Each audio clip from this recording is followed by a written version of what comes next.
এই ভিডিওতে আমরা আলোচনা করব একটা রিক্রুটমেন্ট নিউজ নিয়ে। দীর্ঘদিন পরে জেলা আদালতের রিক্রুটমেন্টের একটা নিউজ বেরিয়েছে, তো সেটাই তোমাদের সামনে আলোচনা করব।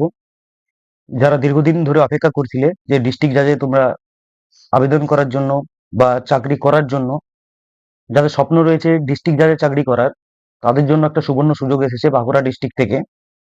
পশ্চিমবঙ্গের সমস্ত প্রার্থীরা এখানে আবেদন করতে পারবে। তো এখানে আবেদন করার জন্য কি করতে হবে, কি কি যোগ্যতা লাগবে, কোন কোন পোস্টে নিয়োগ হচ্ছে, পরীক্ষার সিলেবাস কেমন হবে, সমস্ত বিষয়টা এই ভিডিও আমরা আলোচনা করব। অবশ্যই তোমরা ভিডিওটিকে শেষ পর্যন্ত দেখবে এবং ভিডিও ডেসক্রিপশনে আমাদের অ্যাপের লিংক দেওয়া রয়েছে, সেখানে গিয়ে তোমরা পিডিএফ সেকশনে এর নোটিফিকেশনটাকে পেয়ে যাবে। তো অবশ্যই তোমরা আমাদের অ্যাপটিকে ডাউনলোড করে নাও। তো চলো কথা না বাড়িয়ে দেখে নিই যে এই রিক্রুটমেন্টটা সম্পর্কে কি কি বলা রয়েছে। দেখো, রিক্রুটমেন্টটা করছে কি, দ্য ডিস্ট্রিক্ট জাজ বাঁকুড়া। এমপ্লয়মেন্ট নাম্বার এখানে দেওয়া রয়েছে, নোটিফিকেশন নাম্বার 01/2024। পাবলিশ হয়েছে 22 মে। আজকে 25 তারিখ, একটু লেট হয়ে গেছে। তো যাই হোক, দেখো তোমাদের আবেদন করার জন্য যেখানে যেতে হবে সেটা হচ্ছে এই দুটো ওয়েবসাইটে, www.calcutta.highcourt.gov.in অথবা bankura.dcourts.gov.in। আবেদন শুরু হয়েছে 24 তারিখ থেকে এবং আবেদন চলবে তোমার 24শে জুন মধ্যরাত্রি পর্যন্ত। কোন কোন পোস্টে নিয়োগ হবে, যে পোস্টগুলোই নিয়োগ হবে সেটা হচ্ছে ক্লার্ক পদে নিয়োগ হবে। টোটাল ভ্যাকান্সি রয়েছে 9টা, জেনারেল 3টে, এসসি একটা, এসসি এক্সেমটেড ক্যাটাগরি একটা, এসটি একটা, ওবিসি এ একটা, ওবিসি বি একটা। তারপরে যে পোস্টটা রয়েছে lower division clerk, lower division ক্লার্কে টোটাল 39টা ভ্যাকান্সি রয়েছে, জেনারেল 12টা, জেনারেল এক্সেমটেড ক্যাটাগরি 6টা, জেনারেল এক্স সার্ভিসম্যান রয়েছে একটা, মেরিটোরিয়াস স্পোর্টস পার্সন একটা, আর ফিজিক্যালি হ্যান্ডিক্যাপদের জন্য রয়েছে 2টো, এসসি 6টা। এরকম করে ভ্যাকান্সিগুলোকে ডিভাইড করা রয়েছে। টোটাল লোয়ার ডিভিশন ক্লার্কের ভ্যাকান্সি রয়েছে 39টা। সিল বাই লিভ এখানে ভ্যাকান্সি রয়েছে 3টে, প্রসেসর সার্ভারে রয়েছে 9টা, গ্রুপ ডি রয়েছে 39টা। তো এতগুলো পোস্টে তোমাদের নিয়োগ হতে চলেছে। এইবার দেখো, এখানে স্যালারি স্ট্রাকচার দেওয়া রয়েছে। যারা তোমরা আপার ডিভিশন ক্লার্কের জন্য আবেদন করবে তাদের পে লেভেল শুরু হবে 9 থেকে, অর্থাৎ ইনিশিয়াল বেতন শুরু হচ্ছে তোমার 28,900 থেকে 74,500।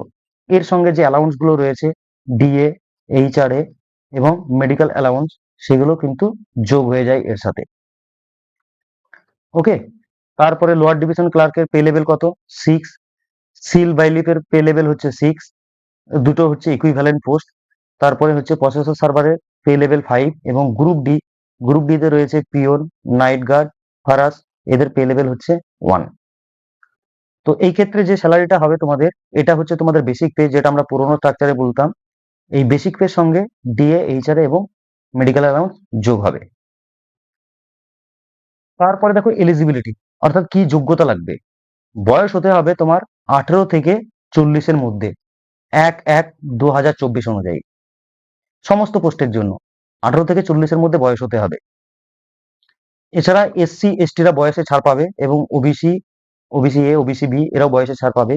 আর যারা ফিজিক্যালি হ্যান্ডিক্যাপ রয়েছে তারা আপ টু 45 বছর বয়স পর্যন্ত আবেদন করতে পারবে। এছাড়াও এক্স সার্ভিসম্যান যারা রয়েছে তারাও গভর্নমেন্টের যে নর্মস রয়েছে সেই নর্মস অনুযায়ী ছাড় পাবে। ইসেনশিয়াল কোয়ালিফিকেশন, আপার ডিভিশন ক্লার্কের ক্ষেত্রে গ্র্যাজুয়েট এবং অন্তত একটা সার্টিফিকেট কোর্স লাগবে কম্পিউটারের। তারপরে লোয়ার ডিভিশন ক্লার্কের এবং সিল বেইলিফের ক্ষেত্রে মাধ্যমিক পাস হতে হবে, সেই সঙ্গে তোমাদেরকে একটা কম্পিউটারের সার্টিফিকেট থাকতে হবে। গ্রুপ ডি ক্ষেত্রে এবং প্রসেসর সার্ভারের ক্ষেত্রে তোমার হতে হবে 8 পাস। ঠিক আছে, তো এই হচ্ছে তোমাদের শিক্ষাগত যোগ্যতা। মোড অফ এক্সামিনেশন কি হবে, কেমন ভাবে পরীক্ষা হবে। দেখো, পরীক্ষা আপার ডিভিশন ক্লার্কের ক্ষেত্রে টোটাল 3টে ফেজ হবে। প্রথম ফেজে রয়েছে 100 নম্বর। 100 নম্বরের মধ্যে তোমার 50টা এমসিকিউ প্রশ্ন হবে, 50টা এমসিকিউ হবে এবং প্রত্যেকটা এমসিকিউ তোমার 2 নম্বর করে থাকবে।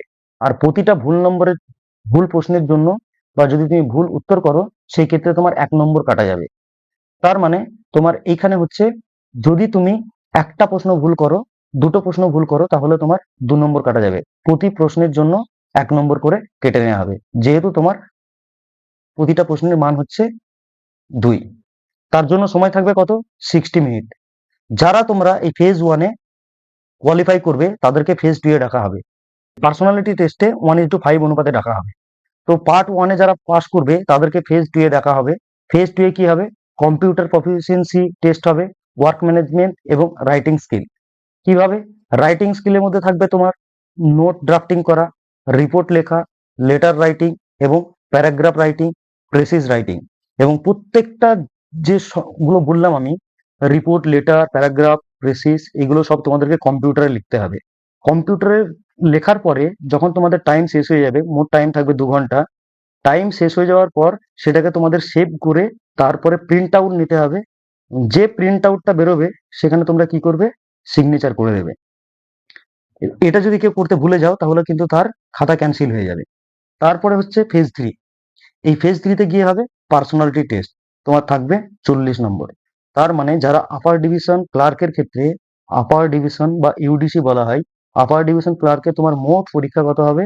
200 প্লাস পার্সোনালিটি টেস্ট 40, 240 নম্বরের পরীক্ষা হবে। এবং এই 3টে ফেজের উপর ভিত্তি করেই তোমার ফাইনাল প্যানেল বের হবে। ঠিক আছে, এরপরে আমরা দেখে নিই ক্লার্কের ক্ষেত্রে কি রয়েছে, অর্থাৎ এলডিসির ক্ষেত্রে এবং সিল ভ্যালিফের ক্ষেত্রে। এই ক্ষেত্রে তোমার পরীক্ষা হবে 100 মার্কের, প্রশ্ন থাকবে 50টা সেম, প্রতিটা প্রশ্নের জন্য মান থাকবে 2 এবং তোমার নেগেটিভ মার্কিং থাকবে 1। এইখানে যে 50 নম্বরের পরীক্ষা হবে সেটা হবে সিম্পল অ্যারিথমেটিক, ইংলিশ, বেঙ্গলি এবং জেনারেল নলেজ। অর্থাৎ এখানে তোমার দুটো ল্যাঙ্গুয়েজ পেপার রয়েছে, একটা হচ্ছে ইংরেজি, একটা হচ্ছে বাংলা। এছাড়া জিকে থাকবে এবং অ্যারিথমেটিকও থাকবে, অঙ্কও থাকবে। টোটাল সময় থাকবে 60 মিনিট। ওকে, এরপরে দেখো যারা প্রসেস সার্ভার বা গ্রুপ ডি পদে আবেদন করবে তাদের ক্ষেত্রে পরীক্ষা হবে 50টি প্রশ্নের জন্য 100 মার্ক থাকবে। প্রতিটি প্রশ্নের মান থাকবে 2। এই ক্ষেত্রে তোমাদের থাকবে অঙ্ক থাকবে, ইংরেজি থাকবে, বাংলা থাকবে এবং জেনারেল নলেজ থাকবে। এবং এই ক্ষেত্রেও তোমার যে নেগেটিভ মার্কিং সেটা হচ্ছে প্রতি প্রশ্নের জন্য 1, সময় 60 মিনিট। এবং তারপরে যা পাস করবে রিটেন পরীক্ষায় তাদেরকে পার্সোনালিটি টেস্টের জন্য ডাকা হবে। কি অনুপাতে ডাকা হবে? না, একটা ভ্যাকান্সির জন্য 5 জনকে ডাকা হবে।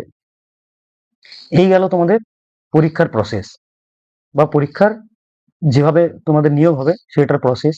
এরপরে দেখি ইম্পর্টেন্ট তথ্য কি রয়েছে। Application fees. আপার ডিভিশন ক্লার্কের ক্ষেত্রে অ্যাপ্লিকেশন ফিস লাগবে জেনারেল এবং others excluding SC ST, SC এসটিদের বাদ দিয়ে 500 টাকা, এসসি এসটিদের লাগবে 300 টাকা। লোয়ার ডিভিশন ক্লার্কে 300 টাকা জেনারেলদের, এসসি এসটিদের 200 টাকা। সিল ভ্যালিফের ক্ষেত্রে সেম এবং প্রসেস সার্ভারের 200 টাকা, এসসি এসটিদের 150 টাকা। গ্রুপ ডির জেনারেলদের জন্য লাগবে 200 টাকা, এসসি এসটিদের লাগবে 150 টাকা। কাদের কাদের পরীক্ষার ফিস দিতে হবে না, এখানে সেটা লেখা রয়েছে। No fees required by the candidate belonging to the exempted categories whose name will be sponsored by the authorities, appropriate authorities। তো যারা এক্সেমটেড ক্যাটাগরিতে বিলং করো তাদের জন্য কোনো ফিস দিতে হবে না। এরপরে দেখো তোমাদের আবেদন কিভাবে করতে হবে। কোনো অফলাইন আবেদন হবে না, অনলাইনে আবেদন করতে হবে এবং পেমেন্ট তোমরা দিতে পারবে ডেবিট কার্ড, ক্রেডিট কার্ড বা ইন্টারনেট ব্যাংকিং এর মাধ্যমে, অথবা তোমরা চালান প্রিন্ট আউট করে নিয়ে ব্যাংকে গিয়েও সাবমিট করতে পারো। তোমাদের অ্যাডমিট কার্ড যেটা ইস্যু করার কথা বলেছে, পরীক্ষার যখন তোমাদের ডেট ঘোষণা হবে তার ঠিক 2 সপ্তাহ আগে তোমাদেরকে অ্যাডমিট কার্ড দেওয়া হবে।